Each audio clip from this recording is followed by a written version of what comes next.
संभव कुछ भी नहीं है और जब जागो तब सवेरा होता है। अगर आपको ये लगता है कि मैंने बहुत से बुरे काम किए हुए हैं और अब इन गलत कामों को सुधारने के लिए कोई भी विकल्प नहीं है, तो आपको गौतम बुद्ध के जीवन की ये कहानी एक बार अवश्य सुननी चाहिए। एक दिन बुद्ध श्रावस्ती के ही एक गांव में भिक्षाटन के लिए पहुंचते हैं। जब बुद्ध गांव में प्रवेश करते हैं तो देखते हैं कि पूरे गांव में सन्नाटा छाया हुआ है। दूर दूर तक कोई व्यक्ति नजर नहीं आ रहा था। बुद्ध उस गांव के पहले द्वार पर जाते हैं और कहते हैं, भिक्षाम देहि, परंतु भीतर से बाहर कोई नहीं आता। बुद्ध दूसरे द्वार पर जाते हैं परंतु कोई दरवाजा नहीं खोलता। बुद्ध तीसरे द्वार पर जाते हैं परंतु उस द्वार से भी कोई व्यक्ति बाहर नहीं आता। फिर अचानक से एक दरवाजा खुलता है जिसमें से एक व्यक्ति बाहर निकलता है। वो जल्दी से बुद्ध का हाथ पकड़ता और उन्हें अपने घर में ले जाता है और कहता है, क्षमा करें बुद्ध, परंतु इस समय आप बाहर नहीं जा सकते। उंगलीमाल को श्रावस्ती की सीमा पर देखा गया है। सभी गांव वाले डर के मारे अपने अपने घरों की खिड़कियां, दरवाजे बंद करके बैठे हुए हैं। बुद्ध उस व्यक्ति से पूछते हैं, कौन है ये उंगलीमाल और उससे इतना भय क्यों है? वह व्यक्ति कहता है, उंगलीमाल एक राक्षस है। उसे जो भी मनुष्य मिलता है, बच्चा, वृद्ध, स्त्री या पुरुष, यहाँ तक कि सन्यासी भी, वो किसी को भी नहीं छोड़ता। महाराज प्रसन्नजीत के सैनिक भी उससे डरते हैं। बुद्ध उस व्यक्ति से पूछते हैं, क्या वो ये सब धन के लालच में करता है? वो व्यक्ति कहता है, नहीं, धन का उसे कोई लालच नहीं है। वो जब भी किसी मनुष्य पर वार करता है तो उसकी उंगली काटकर अपने गले की माला बनाता है, इसलिए उसका नाम उंगली माल पड़ गया है। और यह भी सुना है कि जब उसके गले की माला में 100 उंगलियां पूरी हो जाएंगी तो उसकी विनाशक शक्तियां और भी ज्यादा बढ़ जाएंगी। बुद्ध कहते हैं, आभार आपका, जो आपने मुझे उसके बारे में बताया। फिर वो व्यक्ति बुद्ध से कहता है कि कृपा कर आप बाहर न जाइए, क्योंकि वो आप पर भी वार कर सकता है। बुद्ध कहते हैं, भय से अपनी राह छोड़ दो, ऐसा मैंने कभी नहीं किया। मुझे भिक्षा मांगता देख जन जन के हृदय में उंगलीमाल का भय कम होगा। फिर वो व्यक्ति कहता है, नहीं बुद्ध, आप मत जाइए, वो बहुत ही ज्यादा खतरनाक है। बुद्ध कहते हैं, वो खतरनाक नहीं बल्कि दुखी है और मुझे उसके पास जाना होगा क्योंकि उसे मेरी आवश्यकता है। इतना कहकर बुद्ध उस व्यक्ति के पास से चले जाते हैं। कुछ दूर चलने के बाद बुद्ध वन में प्रवेश करते हैं। वन में चारों ओर एक सन्नाटा छाया होता है। दूर दूर तक ना तो कोई मनुष्य और ना ही कोई पशु पक्षी दिख रहा होता है, परंतु बुद्ध अपने मार्ग में आगे बढ़ते रहते हैं। अचानक बुद्ध के सामने उंगलीमाल आकर खड़ा हो जाता है। उसका रूप इतना डरावना होता है कि कोई भी व्यक्ति उसे देखकर ही भयभीत हो जाए। उसके गले में उंगलियों की माला होती है, चेहरा और हाथ रक्त से सने होते हैं और शरीर बलशाली होता है। उसका रूप इतना भयानक होता है कि किसी भी साधारण व्यक्ति के प्राण तो उसे देखते ही निकल जाएं, परंतु बुद्ध पर उंगलीमाल के इस डरावने रूप का कोई भी असर नहीं होता। बुद्ध कुछ क्षण तक एक शांत मुस्कुराहट के साथ उंगलीमाल की तरफ देखते हैं और फिर उसकी बगल से निकलकर अपने मार्ग में आगे बढ़ जाते हैं। बुद्ध को ऐसा करते देख उंगलीमाल को ये समझ नहीं आता कि उसके साथ ये हो क्या रहा है। वह मन ही मन सोचता है कि मुझे देखकर लोग या तो भाग जाते हैं या मुझे देखकर ही मर जाते हैं या फिर मुझसे अपने प्राणों की भीख मांगने लगते हैं। मैंने कई सन्यासियों को भी मारा है, परंतु मैंने आज तक कोई ऐसा व्यक्ति नहीं देखा जो मुझे नजरअंदाज करके अपने मार्ग में आगे बढ़ जाए। या तो इसने मुझ पर ध्यान नहीं दिया होगा या फिर हो सकता है कि यह देख ही ना सकता हो, परंतु मुझे इससे क्या, मुझे तो अपनी उंगलियों की माला पूरी करनी है। उंगलीमाल बुद्ध को आवाज लगाता है, ए साधु रुक। फिर भी बुद्ध उंगलीमाल को नजरअंदाज करते हैं और अपने मार्ग में आगे बढ़ते रहते हैं। उंगलीमाल और ज्यादा क्रोध में भरकर बुद्ध को आवाज लगाता है, ए साधु रुक।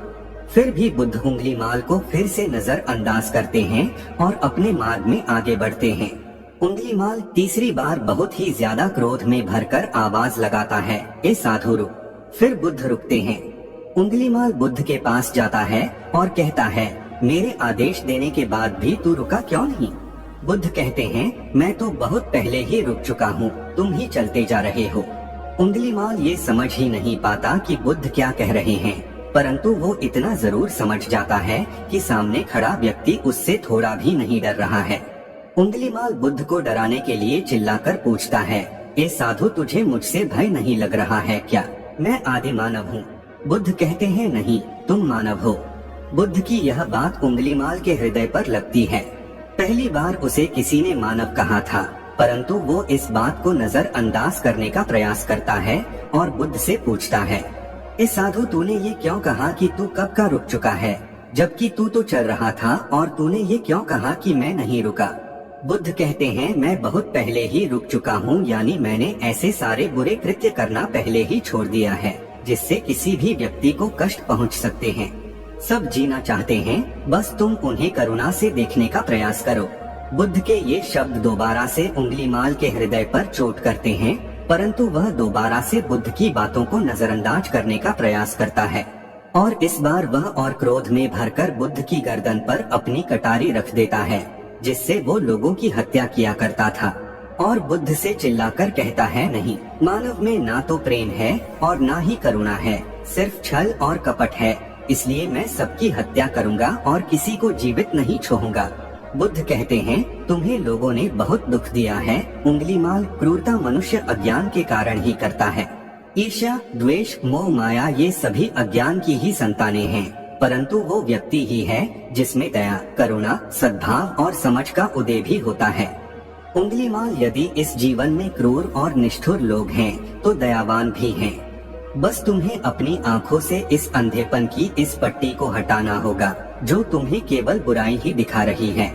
तीसरी बार बुद्ध के शब्दों को सुन उंगलीमाल का खुद पर से संयम हट जाता है। उसे समझ नहीं आता कि पहली बार उसे अपना आपा इतना कमजोर क्यों महसूस हो रहा है। वह कोशिश तो करता है क्रोध करने की, परंतु कर नहीं पाता। वो बड़ी हिम्मत जुटाकर क्रोधित होने का नाटक करके बुद्ध से कहता है, तुम और व्यक्तियों जैसे नहीं हो। बुद्ध कहते हैं, मैं हर व्यक्ति जैसा ही हूँ, बस जागृत हूँ और यह सिद्ध कर रहा हूँ कि हर व्यक्ति में जागने की क्षमता है। मेरा मार्ग क्रूरता को दया में परिवर्तित करता है। उंगलीमाल, तुम अनजाने में घृणा के पथ पर हो, बस इस क्षण रुक जाओ। तुम्हारे भीतर भी ये क्षमता है कि तुम दया और करुणा के पथ पर चल सको। इतना सुनते ही उंगलीमाल के हाथ से कटारी जमीन पर गिर जाती है और उसकी आंखों से आंसू बहने लगते हैं।